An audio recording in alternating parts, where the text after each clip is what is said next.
It's a very good morning and a warm welcome to Galaxy Universal Network Channel 500 on Staset. And this is Pan-African Morning. And thank you for joining us. I would like to thank you for allowing us to be broadcasting in your homes, in your bedrooms, in your bathrooms, in your kitchens, wherever you're watching us in this beautiful African continent. We're saying good morning to you. And those that are watching us through our social media platforms, we want to say good morning to you and thank you for being part of this beautiful program. We hope that you're going to have a beautiful 3 hours of your time from now until 9 o'clock in the morning. If you are in the west part of this beautiful African continent, or you're in the north, you're in the east, and of course, if you are in the southern African part of this continent, just like as we are, we're saying good morning to you. Bonjour. It's a pleasure to be with you this morning, and thank you so much for choosing us. You could have been somewhere else, but you chose to be with us.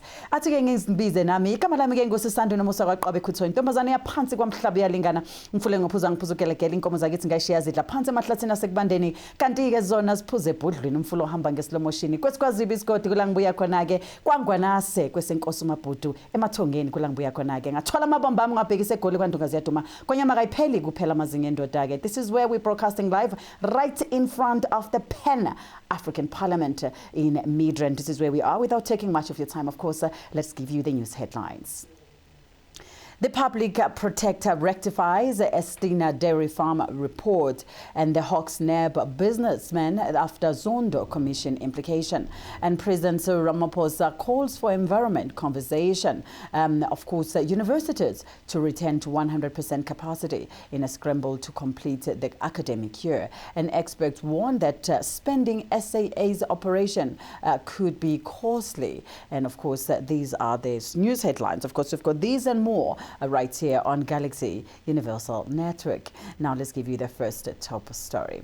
The long-awaited Frede Dairy Farm project probe has been completed, and Public Protector Busisiwe Mkhwebane says that the investigation has identified all implicated parties and they have been served with notices. This was revealed during a media briefing yesterday in Pretoria, where Mkhwebane released numerous reports. The Frede Dairy project was established in 2012 on the Kraaienelslat farm near Frede in Free State. The 250 million rand project was supposed to uplift emerging black farmers. However, much of the cash allegedly ended up in the pockets of those that are politically connected, which was the Gupta brothers.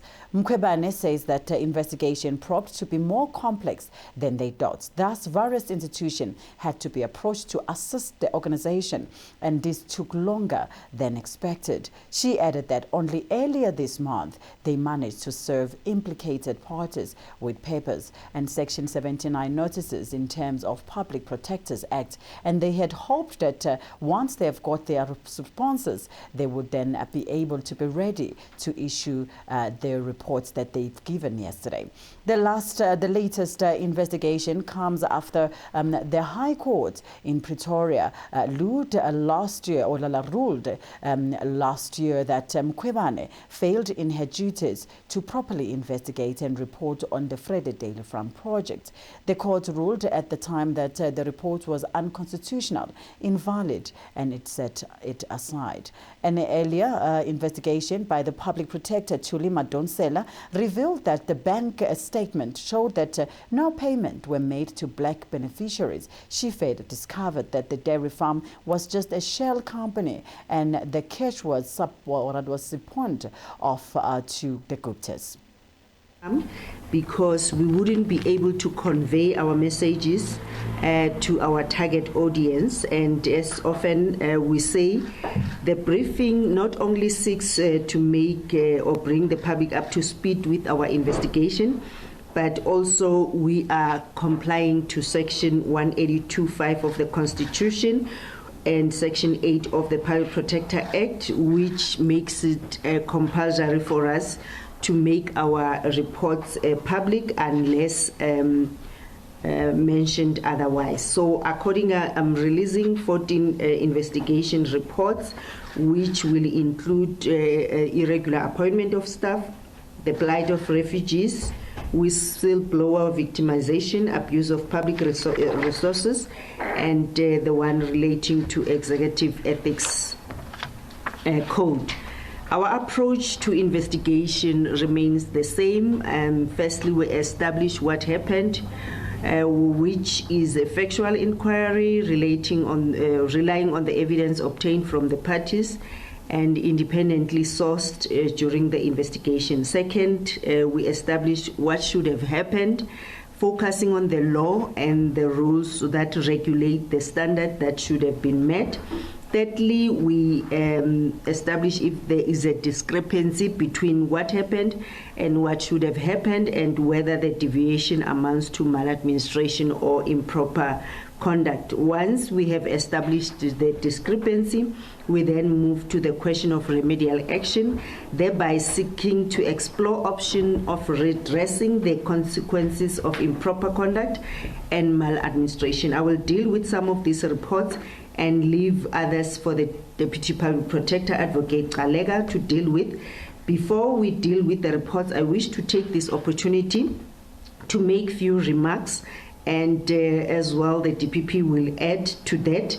We had a webinar which we were encouraging or dealing with how government institutions are using official languages to make sure that there's access to the services of government, but as well that is one of the pillars of Vision 2023.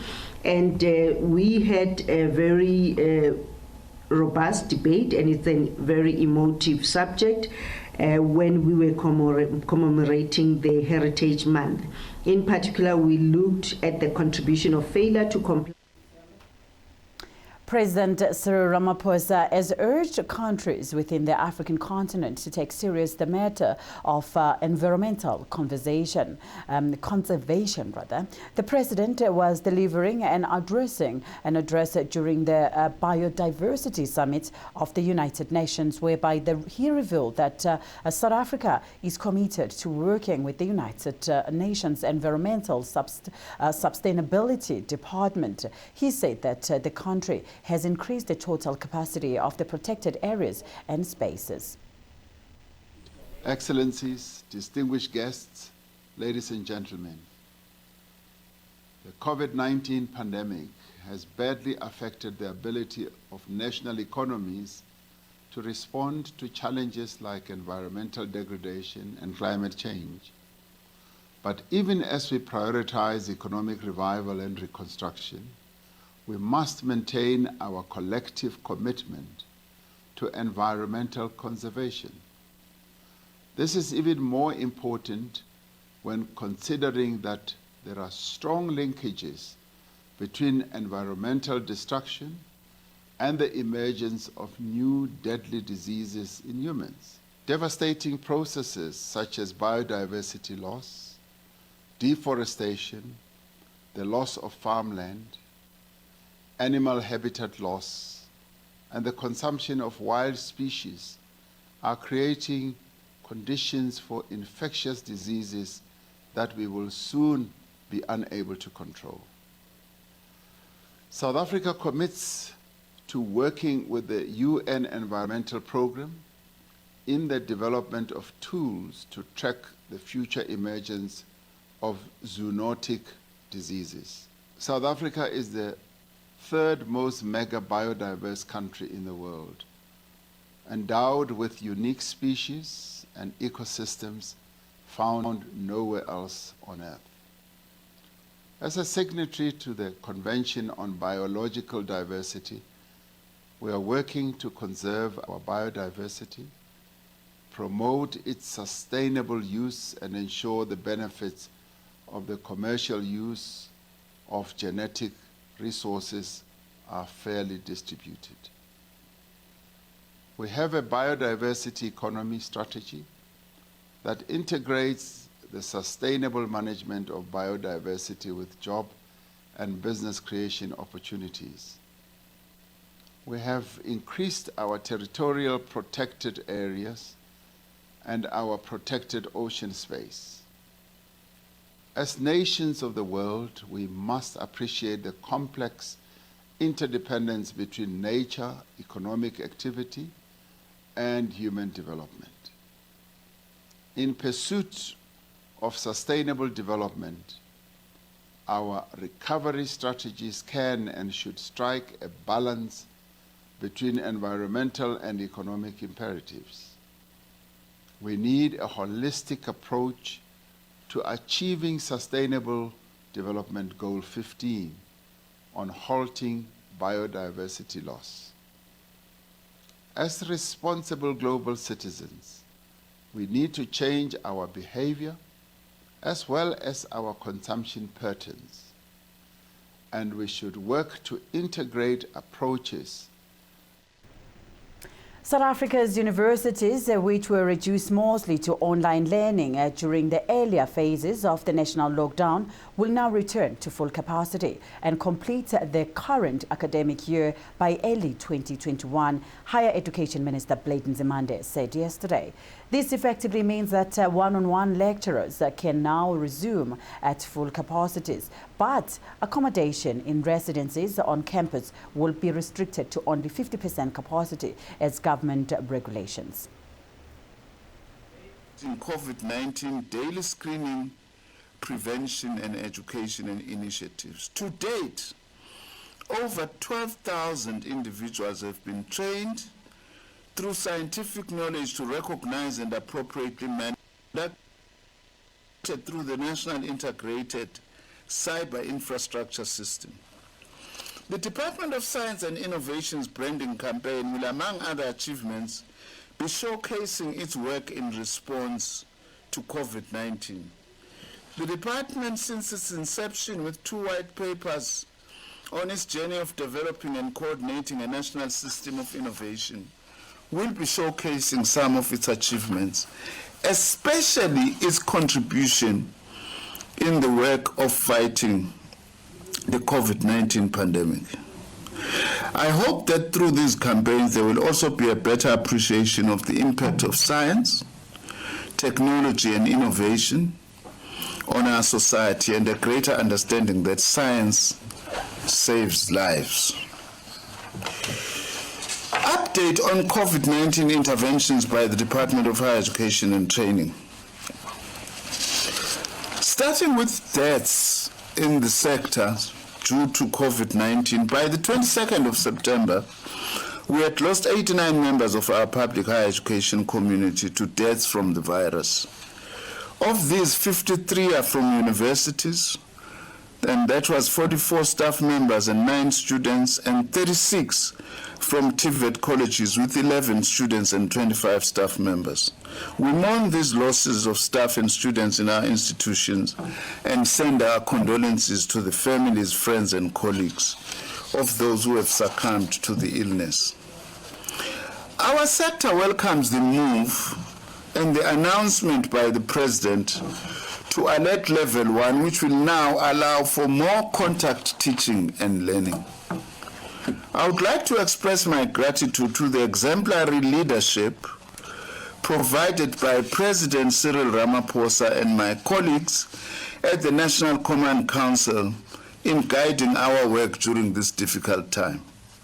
I also remain humbled by the commitment of all the members of the ministerial task team, which is led by our Deputy Minister Puti Manamela, comprising of, amongst others, the College Principals Organization, Universities South Africa, trade unions, South African Union of Students, and the South African Federation of South African FET College Students, known as SAFETA, to work collaboratively as we have and continue to navigate these uncharted waters presented by the pandemic. I would also like to acknowledge the role played by the leadership of the various trade unions organizing in our sector, in particular NEHAU, SATU, NTEU, PSA, SAPTU, and NAPTOSA. And in this regard also we must salute the frontline workers who are often the first ones in the line of defense against our people in fighting this pandemic. We would not have made progress without engagement with these stakeholders. As we speak about cooperation and coordination, I urge my 2 departments and their entities to play an active role in the presidential-led district development model and contribute to its success. In this way, our institutions will therefore play a role in skills development and in our innovation-led economic and development. Briefly on higher health, we are proud of the fact that higher health has now capacity. Now, crossing off, of course, to our weather forecast. It's a very, very beautiful Thursday morning. It's raining cats and dogs outside with a bit of some thunder showers. Let's give you some parts of this in Pretoria. We're looking at between 25 and 13, but with rains and, of course, with some thunder showers and some lightning in there. So you must be careful, of course, on the road as traffic might be congested. In Johannesburg, it's between 23 degrees and 11 degrees Celsius, and Cape Town is between 15 and 12. In Durban, of course, in Cape Town as well, it is raining, as you can see the footage that you can see from outside our studios in Gallagher Convention, next to Gallagher Convention Centre. It's 676, and of course in Bloemfontein is 25.4 degrees, and when you're looking into Polokwane is between 24 and 15. Uppington is between 21 and 5 degrees, and Port Elizabeth is at between 16 and 11, and East London is looking at about 18 and 14. And of course, today only Uppington is the only place that would be having sunshine, but the rest of the country, of course, we're looking into most parts of this Gauteng cities. We are looking at having, your rains and, of course, the lightning in there. And, of course, it's a little bit stormy, so people, of course, are urged that you drive safely on the road as the roads are wet. Of course, the footage that you are seeing right now, it is exactly outside at our broadcasting studios. As you can see, it is wet everywhere. It's a beautiful morning. It's time for us to take a very short break. When we're coming back, we've got more news and updates for you right here on Galaxy Universal Network. We'll keep on updating you, of course, on what is happening with the weather, if the weather does improve or whatsoever. But it's a beautiful one, of course. Everybody needs some, rain, as it's been quite very dry recently. Stay with us. Tech Talk brought to you by Tamani Technologies and Systems. Tamani Technologies and Systems takes leadership in fourth industrial revolution. The whole world is facing a transformation. The revolution will be developed into the following stages: digitization, cyber security, Internet of Things, managed services, document management, and business applications.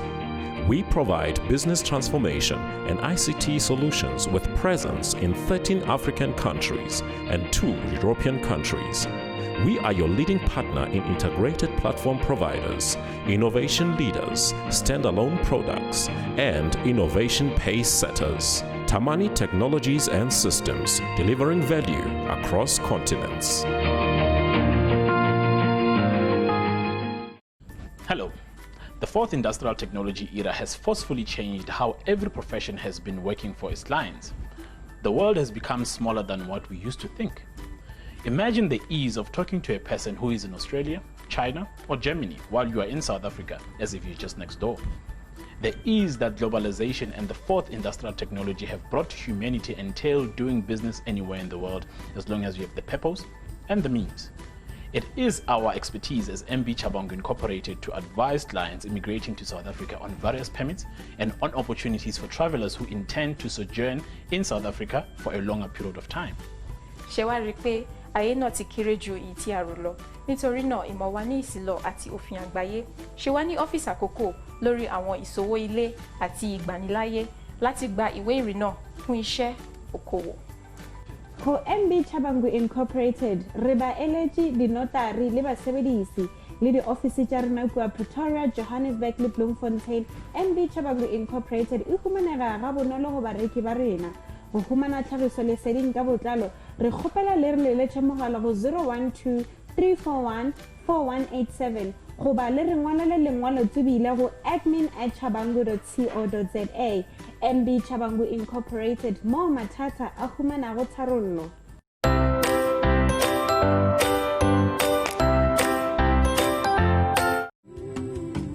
Violence and sexual abuse against children has become a major social challenge during the COVID-19 lockdown. We appeal to adults, parents, and caregivers to be kind towards children during this lockdown and beyond. Give children the space they need to engage with their reading and learning activities. Do not hit them. Do not yell at them. They are equally frustrated. We urge you to listen, support, and help the children to survive the COVID-19 lockdown. Report immediately any incident of sexual abuse. The Department of Basic Education. Every child is a national asset. Feel the heat. I love Adam Selman. The girls are really thin.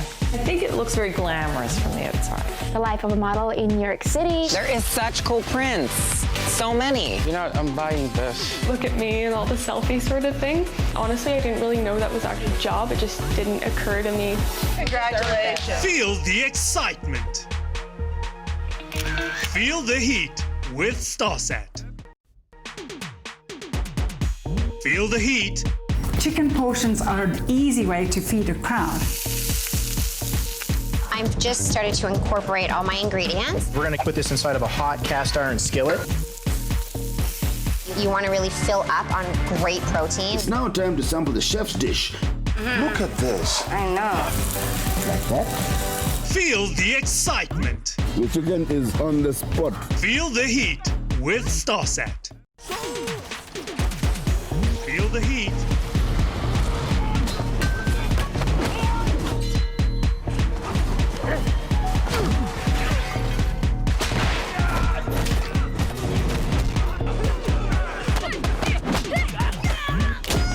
Feel the excitement.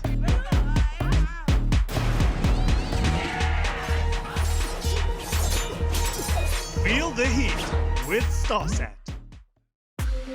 Challenge your ordinary. Experience the extraordinary. Not only the government, the municipality has had no plan. Now, I believe that my peace is my most valuable asset. Absolutely beautiful! This is exactly what I was looking for! DJ Khaled! It is a day to celebrate. We're ready for action. I like it when it's nice and soft. Yeah, that is nice. How was it like growing up in Nigeria? Yes, sir, you know what it is. Feeling is there that, you're doing something special. Stop being so dramatic, Mira. You should just be what you want to be.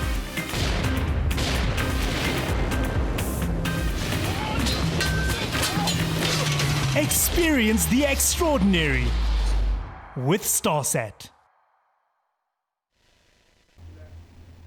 Welcome back again. If you have just joined us, we welcome you with Sorority, of course, on Pan African Morning, and we hope that you're still enjoying your broadcasting. Please do talk to us. Let us know what you think. Write to us on our social media platform. What is bothering you today? What's going on? Share with us your news, and please do remember that if you've got some scoop or videos or whatsoever, please do send those to scoop@galaxyun.tv so that we just get to hear what do you have to say, or what do you have around you. Of course, some of the news that I've got through my WhatsApp communication. A car drove into a store. We'll share with you some of those images emerging from Emanguzi in my hometown, in there, seeing a car entering inside a store. And apparently people have looted, of course, some of the things that were from in that clothing shop. And unfortunately, they will be facing the law because there were cameras in there. So if you were part of that, just go and hand yourself over to the police because you might get yourself arrested. Moving on with our stories. Convicted former Nelson Mandela Bay African National Congress councillor Andile Lungisa has retracted the statement he made against the judiciary. Lungisa had accused the judiciary of political influence, and of course, in his case, he said that he was given until yesterday by the state attorney to retract his comments. He is currently serving a 2-year prison sentence at the North End prison for assaulting a Democratic Alliance councillor. He had opted to stay in jail despite being granted a 10,000 rand bail while petitioning the Constitutional Court for leave to appeal. His attorney, Alwyn Grebelno, paid that paid him a visit and received a statement from him. This statement reads as follows, as I quote, "I, Andile Lungisa, hereby retract the remarks made by me against the judiciary on the 17th of September 2020, as I was about to hand myself to the authorities at the North End Correctional Facility, dated at Port Elizabeth on the 30th day of September 2020, and it was signed by Mr. Lungisa." The following conditions. A. He will remain resident at his address specified as 24 Thriftwood Complex, Walker Drive, Port Elizabeth, until such time as his application for leave to the Constitutional Court has been determined. B. He will hand over to the Clerk of the Court at the New Law Courts, Port Elizabeth, any travel document of his, whether temporary or permanent, by Wednesday, 30th September 2020, before close of business. C. He will report in person at the Kabiga Park Police Station on Mondays and Fridays between the hours 0800 in the morning and 1800 in the evening. D. If the application to the Constitutional Court is refused, the applicant will hand himself over to the relevant authorities, such authority being the Clerk of the Court at the New Law Courts, Port Elizabeth, within 72 hours of the refusal being communicated to the officers of his attorneys, Mrs. Gribbenau in court.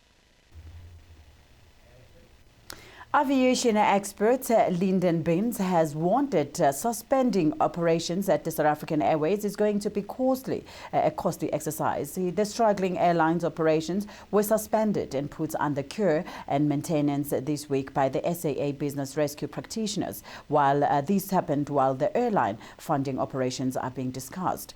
Binns says that mothballing the airline and then restarting can be a very expensive process. For these aircraft, it is not just a simple matter of parking a plane and putting a dust cover over the engine. Bean says that there are lots of components and systems that require constant maintenance, often more intensive when a plane is parked for a prolonged period instead of being flown. Beans clarified that, saying that mothballing means that stopping all activities and deactivating all equipment and putting everything in a state of preservation for when activity can be resumed can be costly. He says that there are also many components of the aircraft that have been specifically, that have specific calendar shelf lives, after which they have to be replaced for service and in order to remain safe and for e-papers. And of course, he added that there are implications for the flight crew who have to maintain their licenses. In order to do so, they have to be having a recurring training, and also so mothballing can be a very expensive exercise, especially for an airline. Aircraft that also have very specific calendar shelf lives, after which they have to be replaced or serviced in order to remain safe and fit for purpose.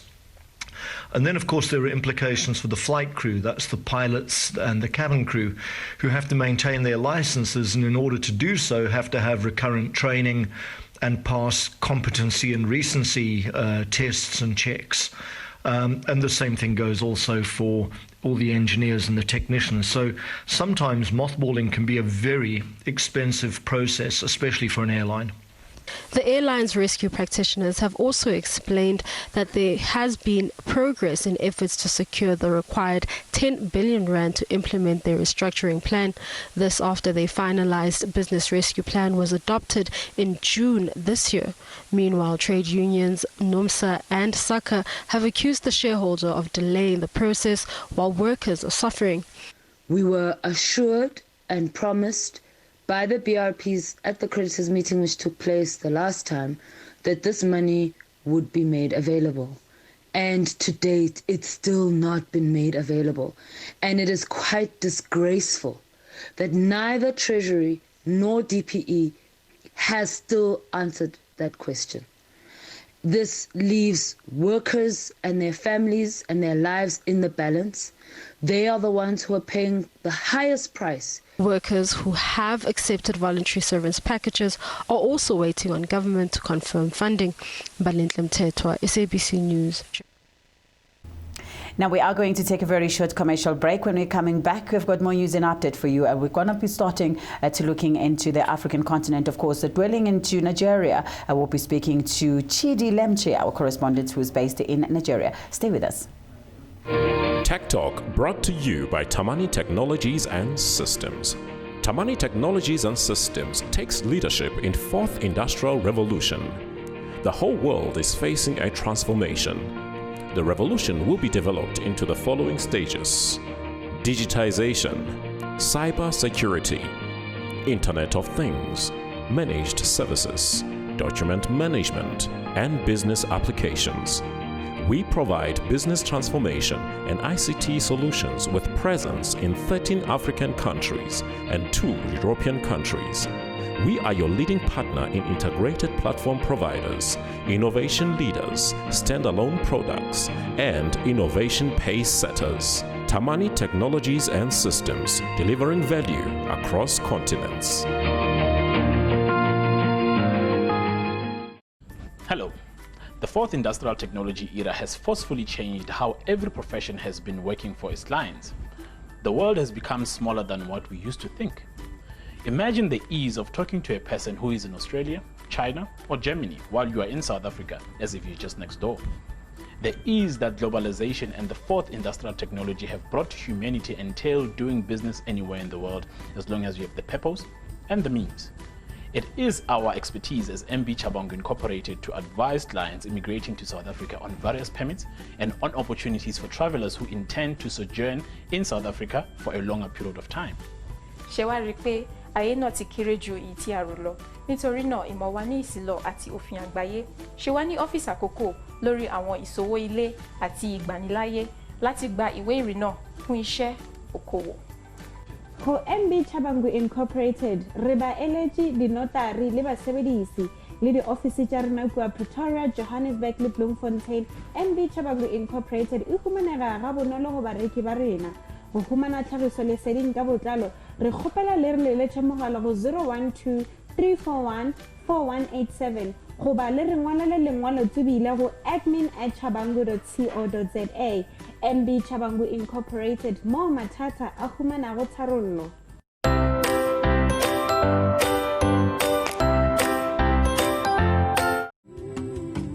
Violence and sexual abuse against children has become a major social challenge during the COVID-19 lockdown.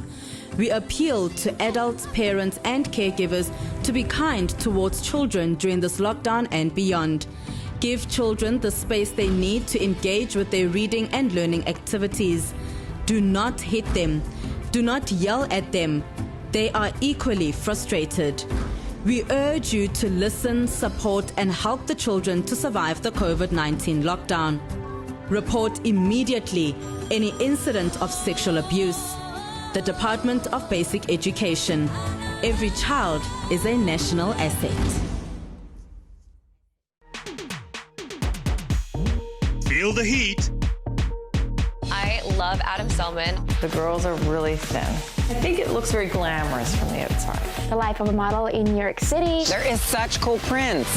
So many. You know, I'm buying this. Look at me and all the selfie sort of thing. Honestly, I didn't really know that was actually a job. It just didn't occur to me. Congratulations. Feel the excitement. Feel the heat with StarSat. Feel the heat. Chicken portions are an easy way to feed a crowd. I've just started to incorporate all my ingredients. We're going to put this inside of a hot cast iron skillet. You want to really fill up on great protein. It's now time to sample the chef's dish. Look at this. I know. Like that? Feel the excitement. The chicken is on the spot. Feel the heat with StarSat. Feel the heat.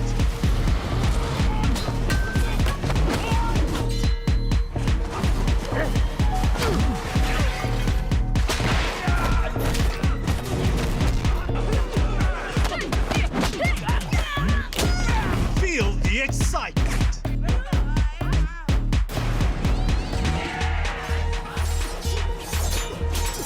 Feel the heat with StarSat.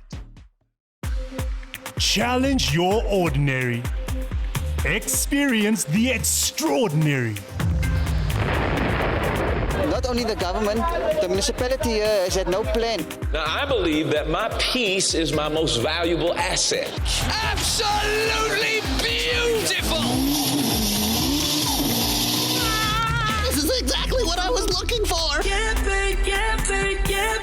DJ Khaled! It is a day to celebrate. We're ready for action. I like it when it's nice and soft. Yeah, that is nice. How was it like growing up in Nigeria? Yes, sir, you know what it is. Feeling is there that, you're doing something special. Stop being so dramatic, Mira. You should just be what you want to be.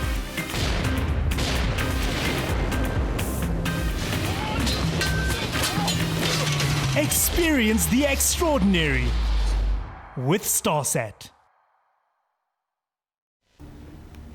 Welcome back again. If you have just joined us, we welcome you. Of course, we are still right here on Pan-African Morning. We also want to just share with you that the rain is clearing up outside at this moment, and it looks like everything is getting better and better, and it's slowly but surely going to be a better looking day, which is good for us as we have got our reporters outside the field so that we can get enough footage. And now let's have a look at how the clouds are moving and, of course, clearing the skies, giving us the view that right now it seems like we are going to have a little bit of some sun later on, and we are going to keep you updated. Of course, as you can see, that's a beautiful Monday or rather Thursday morning when the skies are being clearing a little bit, and we're hoping that quite very soon the skies will be clear and maybe we could see some sun. But according to the weather forecast, of course, there is no sun expected for today.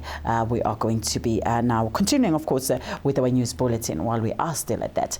Travelers from the African continent are permitted to enter the tip of the continent, South Africa.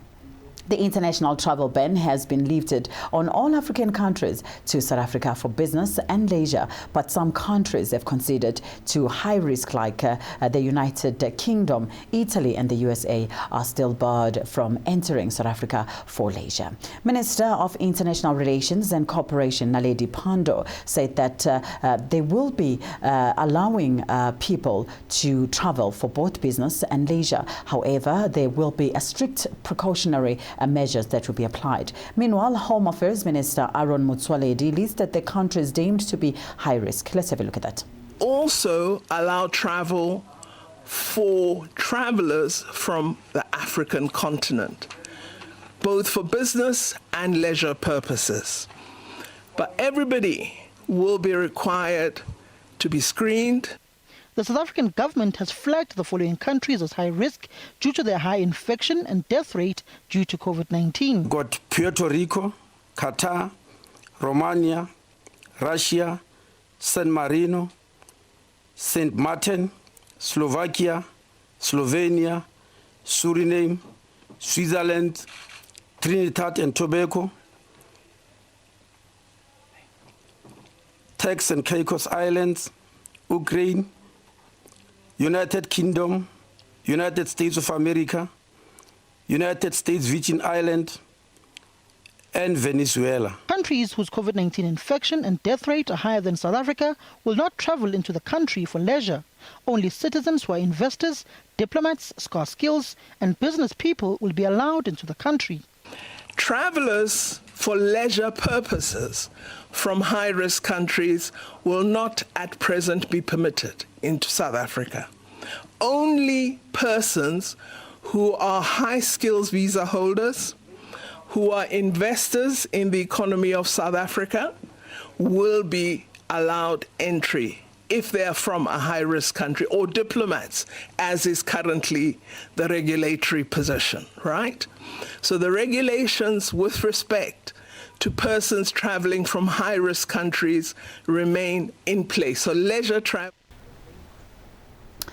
Now, as we said, we are going to be crossing over to Nigeria to our correspondent CHIDI LEMCHY, who's going to be speaking to us about all and everything that is happening in Nigeria, especially the recent elections. Of course, we understand that earlier on this week, the new cabinet was being sworn in as well, as we were looking into that one. CHIDI, good morning and a warm welcome to Galaxy Universal Network. Good morning, SISANDA. It's been a while. Yes, it's been a while. I was still saying that it's been a while.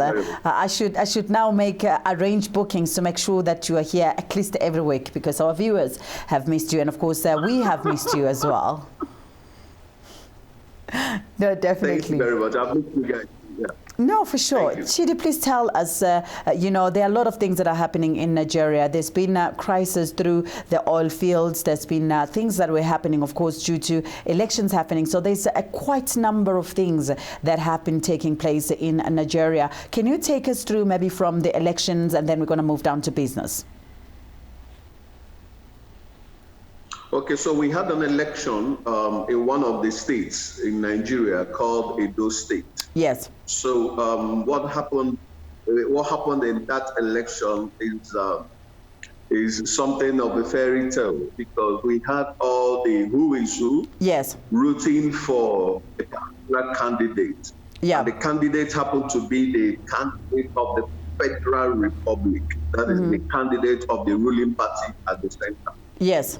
But the governor used to be a member of that political party, but he fell out with the godfathers of the political party, or fell out with the who is who of that political party, and then decamped to the opposition, which is the PDP. Decamped to the PDP. And all the fundamentals showed that he was going to lose the election to federal power. But something happened 2 days to the elections. Yes. A particular godfather who is loved to be, whom people love to hate, here in Lagos, decided that he was going to intervene in that elections to kick out the governor. Wow. And once he released the video asking people to vote for the opposition and not for the governor, there was opera in the land, and people traveled from all manner of places to go and then vote for the governor. Wow. So, we will not allow these godfathers to dictate who will be the governor of that state. And the governor eventually won the election by a landslide. You know, so it was actually a vote against godfatherism, a vote against political colonialism, as we may like to say. Yes. And then a vote against the political party at the center, that is the APC. Yes. Who unfortunately have not provided solid quality leadership here in Nigeria. Yes. So that's exactly what happened in Edo. Of course, the governor has been re-elected and has started work.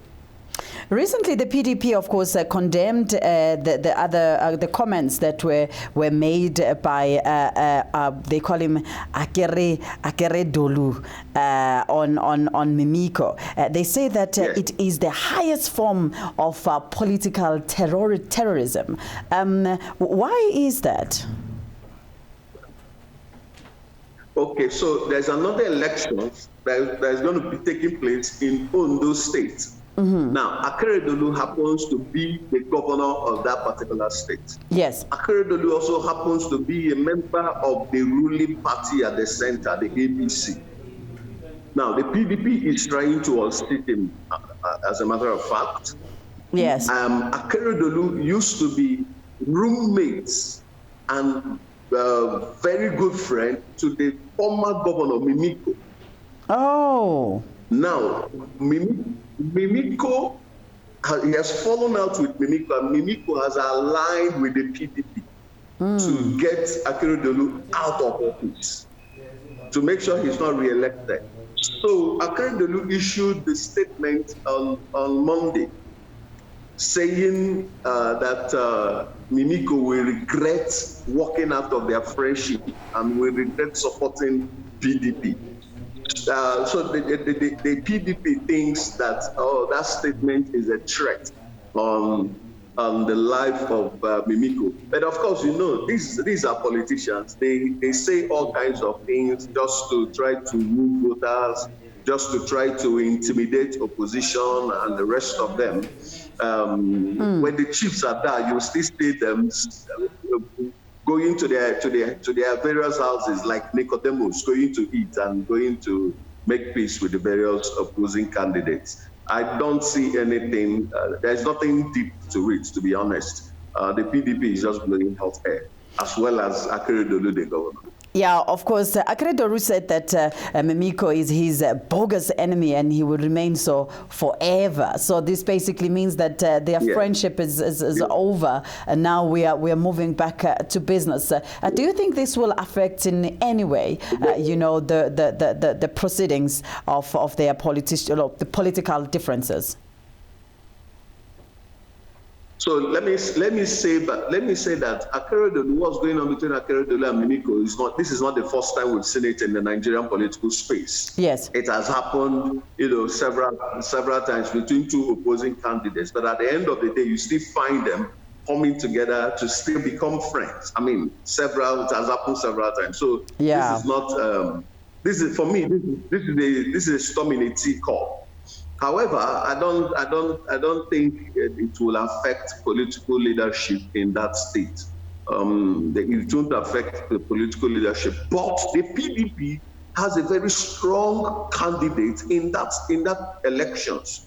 Yeah, a very, very strong candidate, and the chances of the PDP winning election is very, very high. Yes, very, very, very, very high. The man who is the PDP candidate used to be Akeredolu's friend also, and served Akeredolu's government at one particular point in time.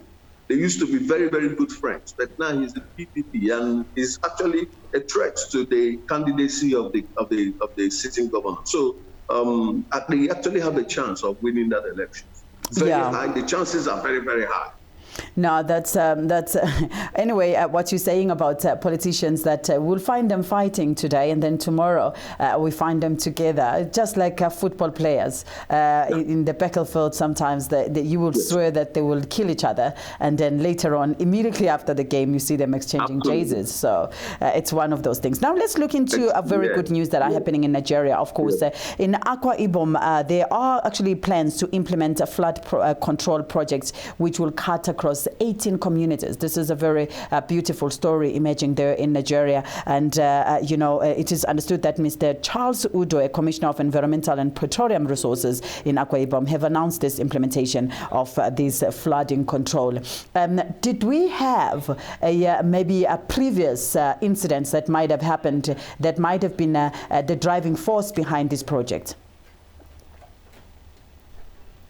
Yes, so we've had, as a matter of fact, just 2 days ago, by 2 days ago, I mean Tuesday, there was an incident of flooding in a place called, an entire community was under flood, an entire community.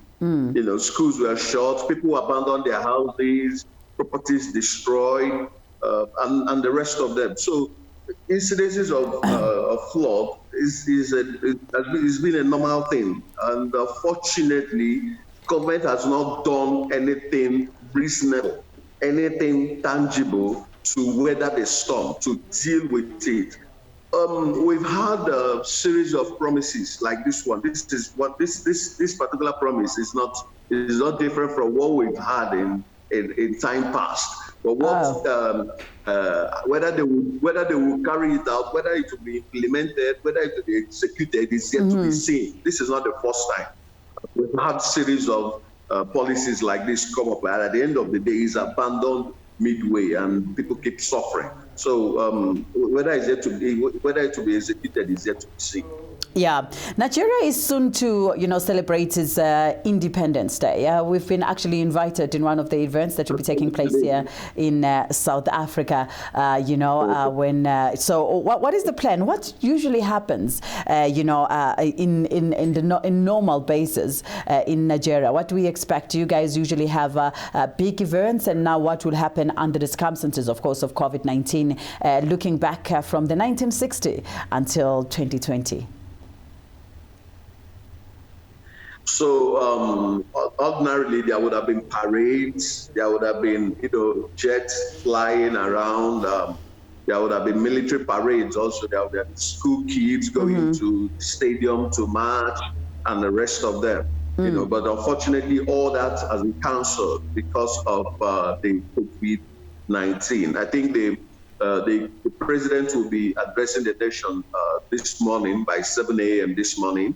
After the address, then there will be a restricted event at the different states of the federation. But you see, there is nothing much to celebrate. I mean, if you have a child, SISANDA, if you have a child that is 60 and that is still crawling, that is still irresponsible, who has the potential to be a superstar, but is not using that potential, that is behaving like a child, crawling, still taking milk instead of eating meat, still taking food from a feeding bottle instead of transiting to eating with a spoon, cutlery. Yeah. I mean, you will be disappointed, and that's essentially what's going on in the country. This is the poverty capital of the world. Inflation, we have double-digit inflation. Economy is in tatters. We have unemployment rate at nearly 27%. Businesses are struggling. You have multiple taxation, strangling businesses here. Yeah. I mean, all kinds of things. This is a nation that was primed and designed to be a prosperous one. Unfortunately, our fundamentals are bad. So when people say 60, I mean, there is actually a lot of people, you ask them, what are you celebrating the independence? They tell you there's actually nothing to celebrate. The people who will celebrate are those who are in the corridors of power and whom the corridors of power have buttered their bread. At 60, Nigeria is a disappointment. But can we do better? Yes, we can do better. We can be better than the various nations in Africa. I mean, if you put side by side what our resources in terms of human and natural resources with where we are, you will discover that there's nothing to write home about regarding this country. Yeah, well, unfortunately, that's the situation that we are facing in many other African countries. And of course, South Africa being one of those, we're saying that after 25 years of democracy, we still see a whole lot of, inequalities. And of course, when big giants like Nigeria... but you generate power. You have about 45,000. You generate about 45,000 megawatts of power. After 60 years, Nigeria is generating between 8,000 and 5,000 megawatts of power. It just doesn't make sense. That doesn't make sense. It just doesn't make sense. This is a population of 180 million people, and you are serving them with when you step out of, go to the streets, go to people's houses, you just hear generators, banging. In the estate where I live, we generate our own power supply. It shouldn't be so. That's not how a country who wants to go forward behaves. We can do better, and we have the people to get it. But unfortunately, we have Aristotle said something. He said the price intelligent people pay for staying away from power is that they get ruled by idiots. Fortunately, that's our situation. Unfortunately so.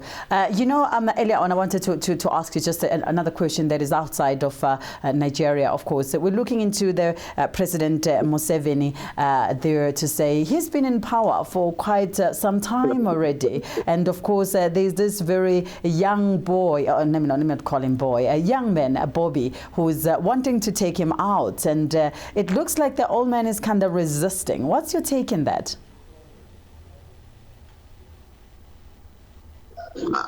Interestingly, I like Museveni. I like listening to Museveni. Yeah, me too. Every time I like him. So Museveni, the problem of Museveni is not peculiar to Uganda. This is the problem of Africa in general, where you have state-type rulers from Togo to even Rwanda to just everywhere in Africa. You have. See, even in Nigeria, we one time had the man whom we considered the best president the country has ever had, wanted to go for a third tenure. He wanted to, tinker with the constitution in order to get a third tenure, and that's also the situation in Côte d'Ivoire. So Museveni is not alone in this enterprise of seat-type rulership. However, I think Bobby Wine has been fantastic. I mean, he took off from where the doctor stopped, and he has been able to build a movement over the years. However, Museveni has really suppressed him, has really dealt with him using state actors like the police and the army to suppress that movement. But what I would say is that Museveni should remember that the same thing that he's doing now is what he complained about, is what he fought against when he took up this thing against the former dictator there. So I don't understand why when people get into positions of authority, they get so power drunk that they refuse to vacate office even when their ideas have become obsolete. Yeah.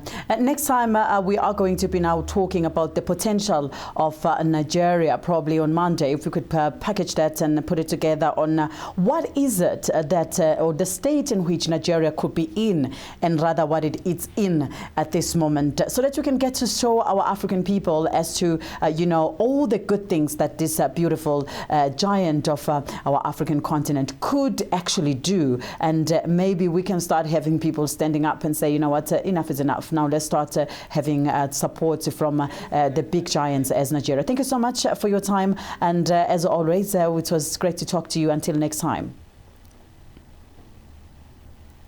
Thank you, Sisanda. Thank you very much. Thank you. That was Chidi LEMCHY speaking to us with regards to what is happening in other parts of Africa, of course, focusing in Nigeria. And of course, we had a touch in Uganda. It's time for us to take a very short commercial break. When we're coming back, I've got more news and update for you right here on Pan African Morning. Please do stay with us. Hello. The fourth industrial technology era has forcefully changed how every profession has been working for its clients. The world has become smaller than what we used to think.